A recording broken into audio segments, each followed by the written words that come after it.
I am Helen Evans, the president of the AAMC, and I welcome you to our 16th annual meeting. To make time for all that we want to do today, I will keep my remarks very brief. We were founded at the Metropolitan Museum of Art, so it is most appropriate to return today to our first home.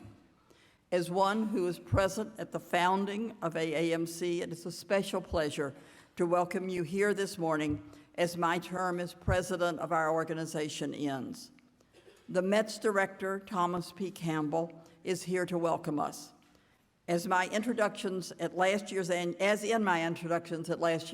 meeting, I want to focus my remarks on Tom's role in relation to curators. As most of you know, he came to the Met as a curator in our Department of European Sculpture and Decorative Arts, a textile expert. He also headed our Antonio Ratti Textile Center, a very innovative institution. His first major exhibition was Tapestry in the Renaissance, Art and Magnificence in 2002. It was named Exhibition of the Year by Apollo Magazine, and its catalog won the College Art Association's Alfred H. Barr Jr. Award for Distinguished Exhibition Catalog in the History of Art in 2003. In 2007, Tom curated the important exhibition Tapestry in the Baroque, Threads of Splendor, and published an outstanding book drawn from his dissertation research, Henry VIII and the Art of Majesty, Tapestries at the Tudor Court. In all, he has done much to encourage interest in the decorative arts. In his work as a curator and then as director of the Met, Dr. Campbell has sought to maintain standards for intellectual excellence and to lead the museum in innovative approaches, offering our audiences both traditional and new means of access to our collections. The AAMC's Award for Excellence, given last night to the Met's recent exhibition, Pergamon, is one evidence of his success in both areas, as is the recent Webby Award to our Heilbronn Timeline of Art History. These are only two of the projects at the Met during Dr. Campbell's tenure that reflect his efforts to find ways to make museums relevant to the present and the future, a critical aspect of our annual meeting's discussions. I anticipate Tom, in his welcoming remarks, will offer more. Dr. Campbell.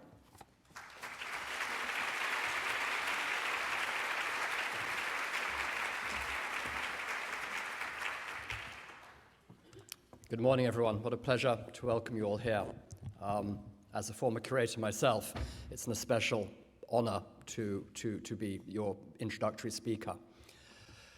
I came to the Met in 1995 because I saw it as, I was then a tapestry specialist, one of the few institutions in the world that I thought had the vision, the resources, the location, and the audience to help me promote the subject that I was passionate about. And it was a kind of dream come true to come here as a curator. And as Helen mentioned, I had the honor of organizing two big exhibitions in my field that I think really helped open up that subject for general audiences.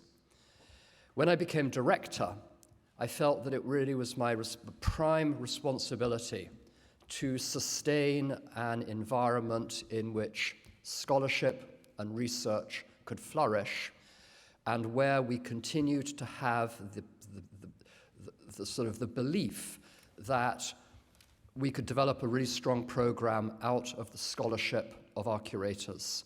And over the last 8 years, that has been my prime goal, and I'm proud that we've managed it, and we have indeed had an absolute string of amazing exhibitions, amazing publications, of which the latest are on view now, the Age of Empires, the Ray Kawakubo exhibition, and Irving Penn, Marsden Hartley, Le Pape, and so on. But along with the scholarship, I was asked I had a written mandate from the board to try and open up the museum to a wider audience. I think it was the zeitgeist. The European museums, especially the London museums, under the direction of the Labour government, put a lot of effort in the early 2000s into expanding audience. And I think that my appointment coincided with the impact of those lessons. And so I'm going to talk today about 4 areas that we've gone beyond curatorial and scholarship to try and reach out to audiences in additional ways. And I start just with almost a symbol of that, the new plaza that we opened in September 2014, which was replaced what had become a totally broken down and very ugly front plaza with weedy, overgrown trees, fountains that were broken. And for some, that didn't matter, because what mattered was inside the museum. But for Emily Rafferty, the previous president, and myself, we felt that we had to make the front of the museum open and engaging and friendly. And it's a real thrill today to see the sycamore trees by the bosques of sycamore trees sprouting their 3rd year, and feeling that we've really started something that will mature and grow in the coming years and is a friendly face to the millions of visitors who come to the Met every year. So who are those visitors? When I became director in 2008, we had 4.5 million visitors to the museum. Last calendar year, we had 7 million across our 3 campuses. That's a 40% increase. How did we get there? Well, I can't claim it's entirely what we're doing. The truth is that tourism in New York has been very strong under the Bloomberg administration. So in part, we're benefiting from a rising tide of tourism to New York. But they don't have to come here. So what is bringing that larger audience in? Well, a big part of it is what I just mentioned. It's the program. But it's also, I think, we've benefited from efforts to make the museum an open, more friendly place. When I became director, there had been a long-standing assumption that you don't show people with art. And if you show art, you have to show the full work of art. But as a tapestry historian, knowing how impossible it is to show the whole tapestry each time and for it to be meaningful, I've always loved details. And so early on, we did an advertising campaign. We're going to start with marketing and advertising. We did an advertising campaign called It's Time We Met. And we showed people in the galleries, real people, picking up on the social media phenomenon of people photographing themselves and saying where they were and so on. And this was an incredibly successful campaign that then morphed from It's Time We Met into Get Closer and other kind of leitmotifs. We also poked fun at ourselves. We recognized that people interact with the museum in all sorts of ways. It's not just about scholarship. You hang out, you're here with your friends. It's a social experience.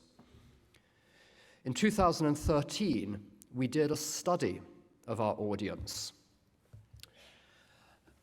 trying to find out what works and what doesn't. And actually, it was shocking. You know, we're one of the great museums in the world. We assume everyone loves coming here.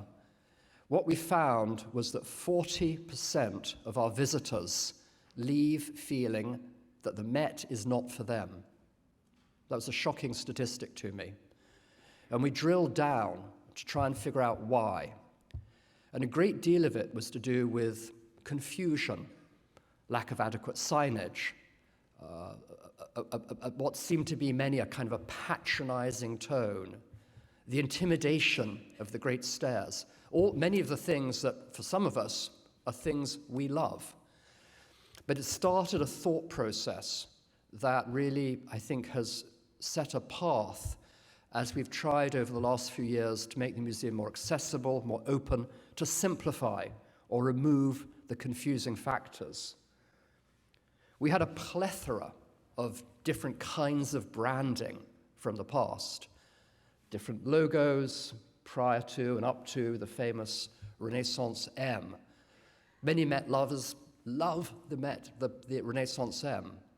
But you go 5 or 6 blocks down the road, people didn't know what it meant. You go out across the country, people had no idea whatsoever. we had so much visual confusion, different kinds of signage, different kinds of branding for different programs.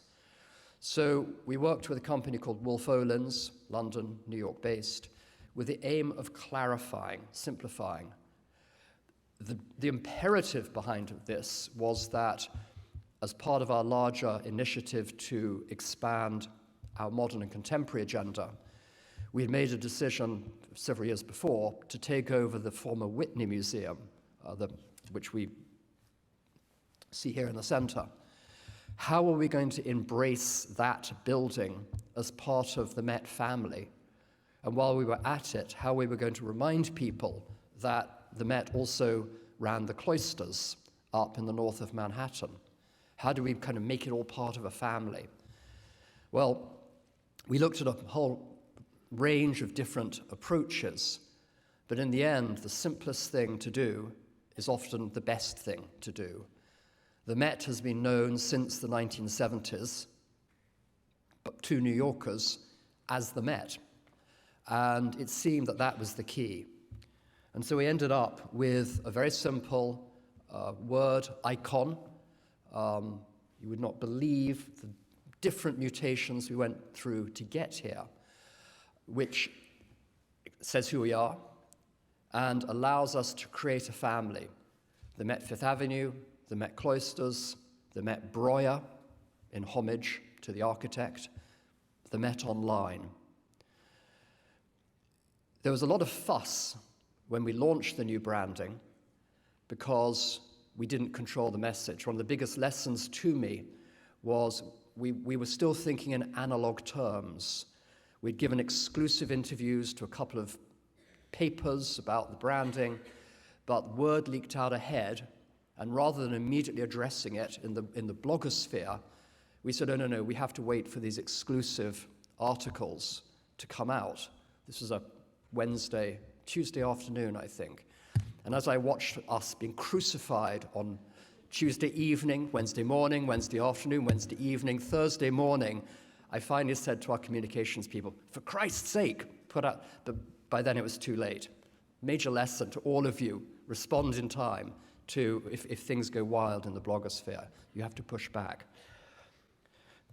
Of course, a brand is much more than just a logo. It's a whole holistic process of different kinds of signage, fonts, palettes, ways you present the museum.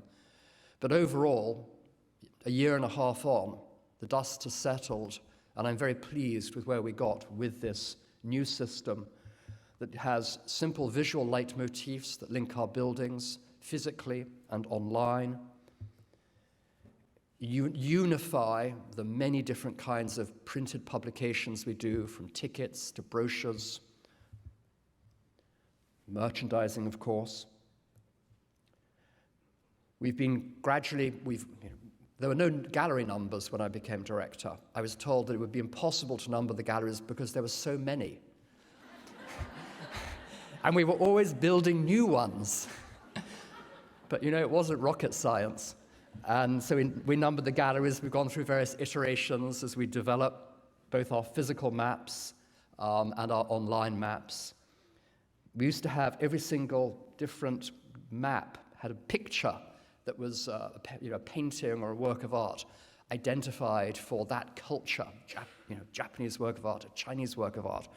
It was just crazy. So a nice, simple palette.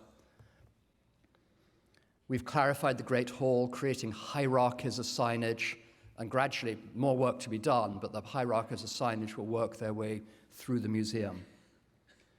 So I think all in all, it makes the museum a kind of a friendlier, simpler place.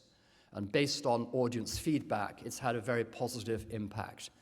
People still feel confused here, but they're a little bit more in control. And by the way, having volunteers on the ground in the galleries, helping to direct people, letting people know that there is a toilet up around the corner, also really helps. The second major initiative we've undertaken has been, ongoing initiatives have been through the education department and outreach. Back in 1998, we set up the Multicultural Audience Development Initiative that sought to reach out to different communities around the city by having annual celebrations, like celebration of Lunar New Year or Diwali, and so on. And these have been hugely successful, working with community leaders to reach out to different groups. We've also developed a much more active live arts program that appeals to different demographics, means that you never quite know what you're going to find in the galleries. This is a detail of our Met Museum workout, which was designed by the artist Myra Kalman, working with a dance company. And it's a really intense, before the museum opens, intense workout that takes you about 2 miles through the museum. And the idea is that we all bring our brains to the museum. We don't necessarily bring our bodies. And this gets the blood flowing. And I did it. By the time I finished in the Engelhard Court of the American wing, I don't know whether it was just relief that it was over, but I was flooded with emotions. Other initiatives like Teens Take the Met, try to bring in younger people. So we're doing this a couple of times a year. We work with local schools, we bus teenagers in, trying to, last time we had 4,500 teenagers. It was really, really noisy. But the idea is that, actually these ones look very studious. There's a lot of dancing, there's a lot of running around, but the idea is it introduces kids who may never have been here before with their friends to the Met as a place that's fun and safe. And that's been, I think, a great success. What about online? My appointment coincided, of course, to an extent with the digital revolution. We had set up a website back in the late 1990s, but it was primarily seen as a marketing tool. Although it did, in around 2000, we did start the Timeline of Art History, which became a sort of Trojan horse for scholarship within the website, gradually persuading curators. I won't speak for you, but certainly I was quite reluctant to see my work going online. I thought it had to go into the Burlington magazine. But gradually, the team running that project persuaded our curatorial staff that it wasn't Armageddon if they wrote 800 words for the timeline. And in fact, when you saw your work beautifully illustrated a week or two later online and started seeing that lots and lots of people were reading it, it really kind of got the ball rolling. We were slow getting the collections online. We had 23 different databases across the museum. Some departments embraced online, some I mandated about 5 years ago that every object had to have a record online, and we consolidated the databases. It's a vast, ongoing process, but we're making huge headway. Now, pretty much every object that has been catalogued is online, about 400,000 objects. There's another 1 million or so engravings and posters and postcards and baseball cards that will take a lot more time, but we're getting there. And in some cases, like the relatively small European painting collection, we have really rich, detailed essays online. I mentioned the Timeline of Art History. This now has about 1,000 essays. It tells the story of art through the lens of our own collections, and in a sense is the cross-department publication that pulls everything together. And the next step is indeed to kind of make sure that everything is that much more interconnected. We've digitized our entire back catalog of publications, so every catalog is now available online in a searchable PDF form. We continue to feature new acquisitions, a number of different kinds of collection building content components. And then I've put a lot of we've put a lot of emphasis into creating cross-collection publications that help reach out to different sorts of audience at different levels. The first experiment we did was called Connections. If the timeline was a scholarly approach to the object, we recognize that everyone who comes here has a subjective experience of the museum. So we got staff across the museum to talk about their subjective feelings about art and what moved them, and sort of everything people have talked about, everything from bad hair days to giving up smoking. The next project we did was called 82nd and 5th, that sought to get curators to talk briefly about works of art that had been transformative for them. The idea was it was one object, one curator, 2 minutes at a time. It's quite difficult to get it into 2 minutes because most curators, myself included, talk for a lot more, but we edited it hard. I think I might even have a clipping of one of our curators. This is Navina Haidar.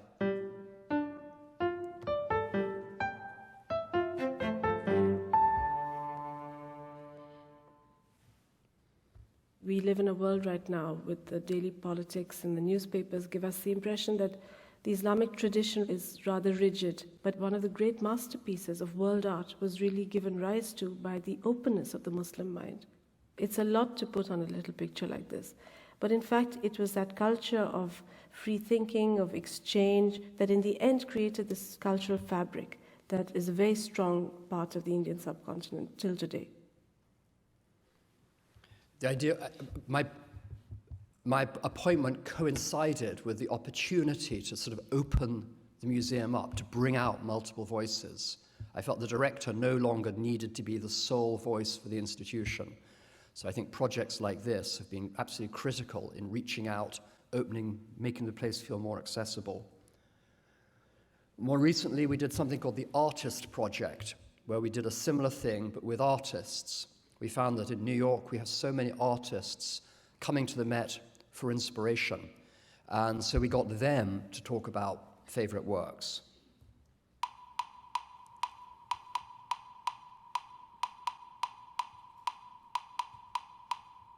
In such ancient art, there's a human connection where you kind of think, what was he thinking? When an artist is in love with a piece, thousands of years later, we're still feeling it. It lets me have my own ideas about it, and that's what I love about art. There's great attitude and affectation in each of these portraits. You feel the love that is contained within looking. I mean, they're all cheap tricks in a way made into a masterpiece. But what happens if no one calls it art, ever? I'm amazed at how he's able to control the temperature emotionally. It doesn't look like madness. The curtain's closing, and this work is trying to peek behind the curtain because we're sure as hell going into that drama.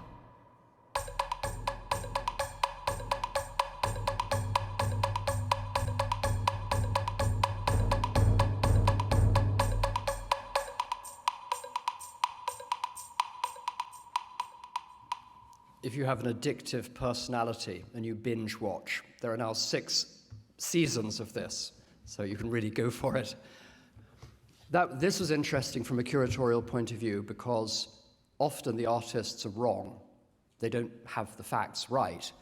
And we had to kind of negotiate with our curators to an extent to say, that's okay, because while they may not be exactly historically correct, what they have to say as an artist is often really eye-opening and correct in a different way, or eye-opening or informative in a different way. Another series we've done was aimed at children, Met Kids. The idea is by kids for kids. And they interviewed a lot of curators, some of which are really quite fun. This is Melanie Holcomb being one of our medievalists.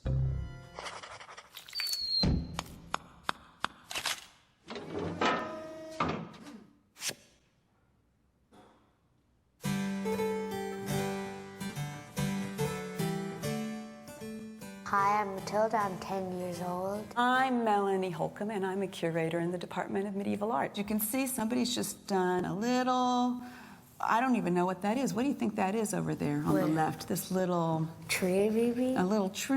Candle? Yeah, I don't know what it is, but I'll tell you what it is most of the time. Most of the time...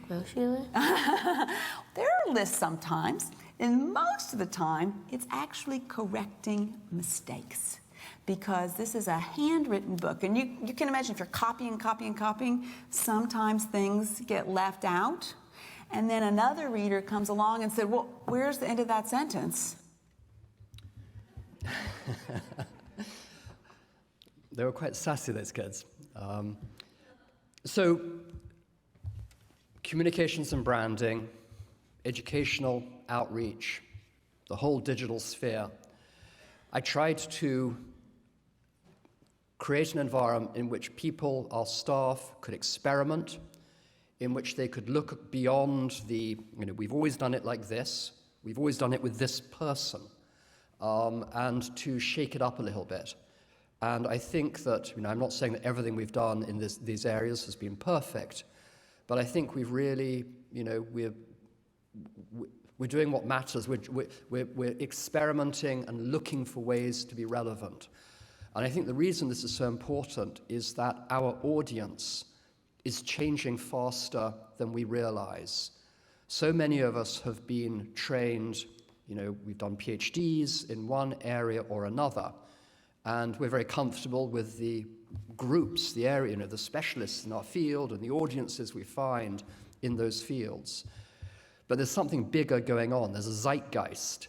There's a huge digitization, globalism, the commodification of modern and contemporary art. These are very big currents that are changing our audience, and our audience is looking for different things in some cases. So I think all of this experimentation is critical.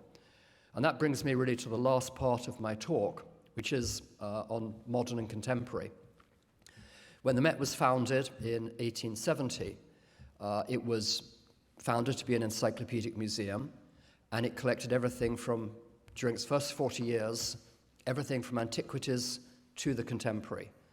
And the modern and contemporary of the time was Hudson River School, it was Sargent, it was Whistler. We famously pulled back from collecting contemporary in the 1910s, because what was coming out of Europe was just too, Cubism, Fauvism, and so on, was just too much for the tastes of the board and of the curators of the day. And it wasn't, and famously, MoMA, the Whitney are formed, and the Guggenheim in the 1920s and 1930s. It wasn't until the 40s and the 50s that the Met kind of began to play catch-up, and we've gone through waves of effort, really, over the last 60 years. Under Hoving, there was a huge push with Henry Geldzahler to really push back into modern and contemporary. Under Hoving's successor, my predecessor, Philippe, there was a more modulated engagement, although Bill Lieberman, the head of our modern department, managed to bring in some very significant collections.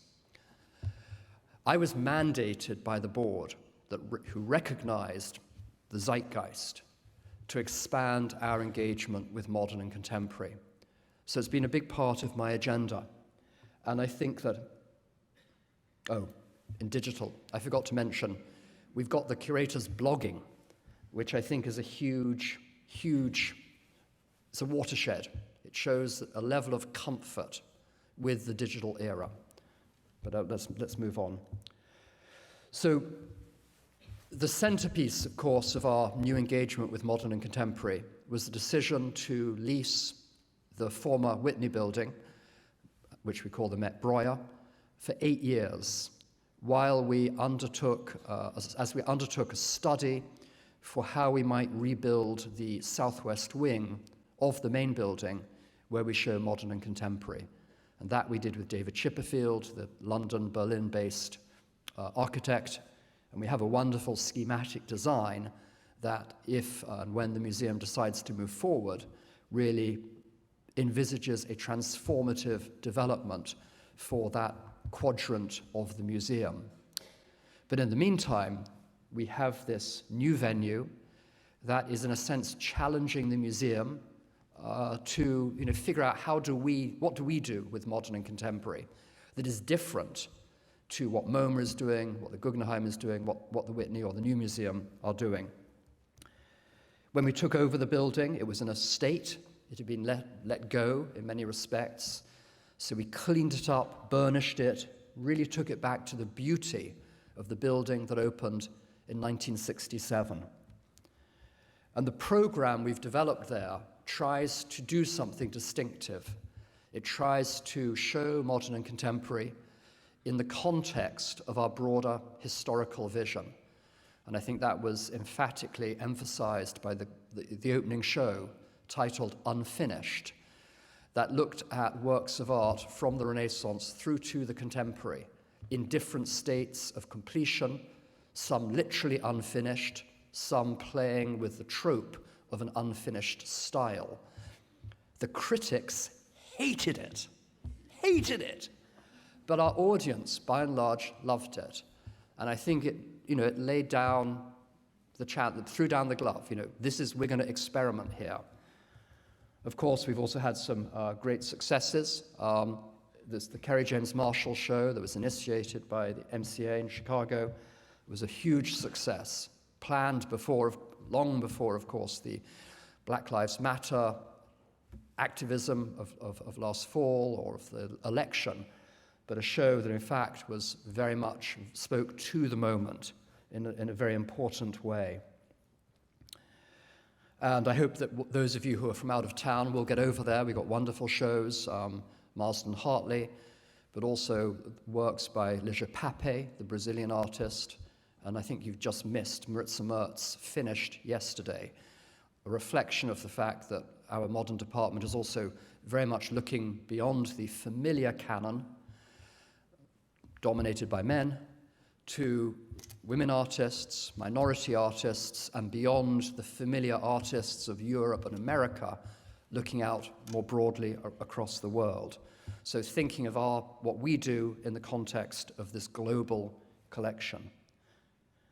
Now, that energy is not just at Met Breuer. Of course, it's also here at the main building. We have a number of initiatives here, whether it's the annual roof garden project.